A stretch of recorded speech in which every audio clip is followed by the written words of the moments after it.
Christmas is supposed to be safe, a time for family, warmth, joy.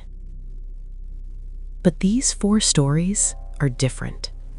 They're documented, verified, real. And every one of them happened on Christmas.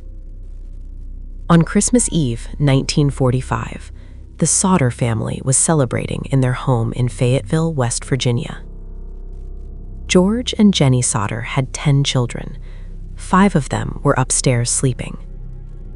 Just after 1 a.m., Jenny woke up to the smell of smoke. The house was on fire. George and Jenny managed to get 4 children outside. They tried to call for help, but the phone lines weren't working. By the time firefighters arrived, the house had burned to the ground. 5 children were missing. Maurice, 14, Martha, 12, Louis, 9, Jenny, 8, and Betty, 5. Investigators expected to find remains. They found nothing. Fire experts later noted something unsettling. A typical house fire rarely reaches temperatures high enough to completely destroy human bones.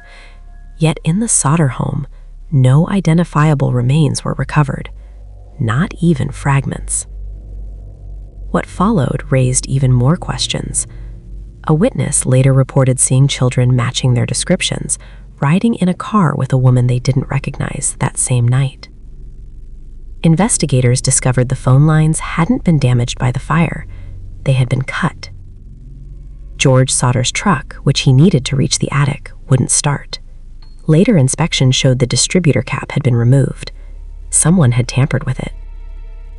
Years later, in the late 1960s, the Sodder family received an anonymous envelope. Inside was a photograph. It showed a young man in his 20s or 30s. He looked exactly like Louis would have looked as an adult. On the back was a handwritten message. Louis Sodder, I love brother Frankie. IIO boys, A90132.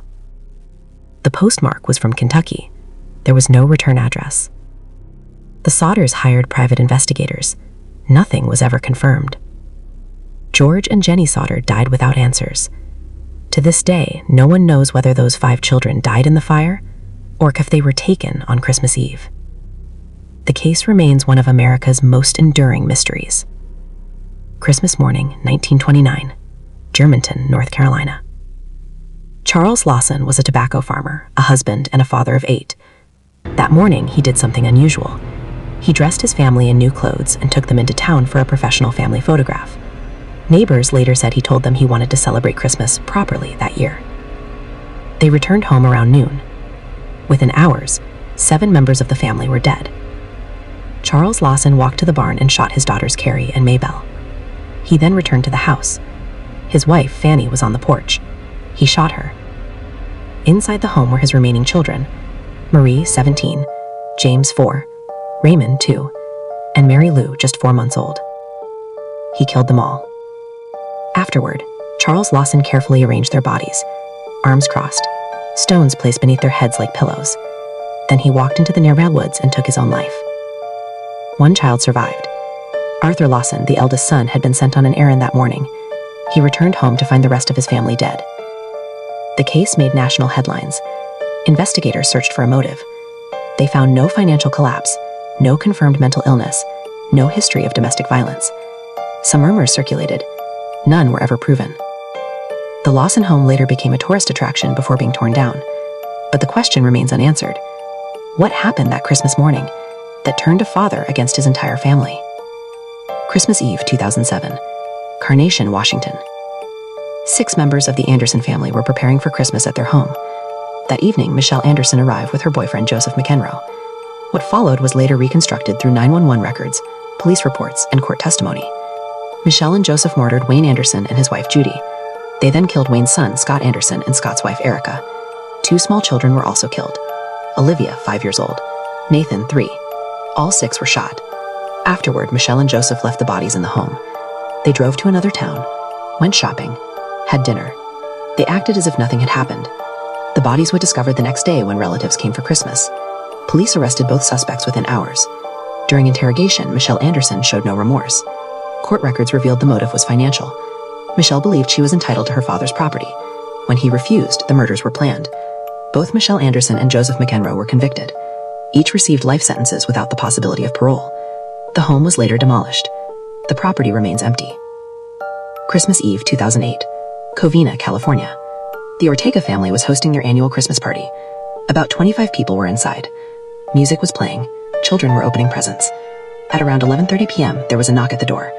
8-year-old Katrina Yusufpolsky answered it. Standing outside was a man dressed as Santa Claus. It was Bruce Pardo, the ex-husband of Sylvia Ortega.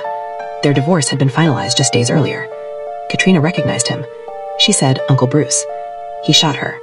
Pardo then entered the house and opened fire on the guests. When he ran out of ammunition, he used a homemade flamethrower, spraying racing fuel throughout the home and setting it ablaze. 9 people died, including Sylvia Ortega, her parents, her brothers, and 3 children. Pardo fled the scene. Hours later, police located him at a nearby residence. He had suffered severe burns and died from a self-inflicted gunshot wound. Investigators later found detailed plans. The Santa suit had been purchased specifically for the attack. Weapons were wrapped in Christmas paper. The attack had been planned for months. The home was destroyed and later demolished. A memorial now stands there. Every Christmas Eve, people leave flowers. 4 stories, 4 Christmases. All real, all documented. These aren't urban legends. They're recorded in newspapers, court records, police files. Christmas is supposed to be safe, but for these families, it was the last Christmas they ever had. And that's why some people never forget. Tragedy doesn't take holidays.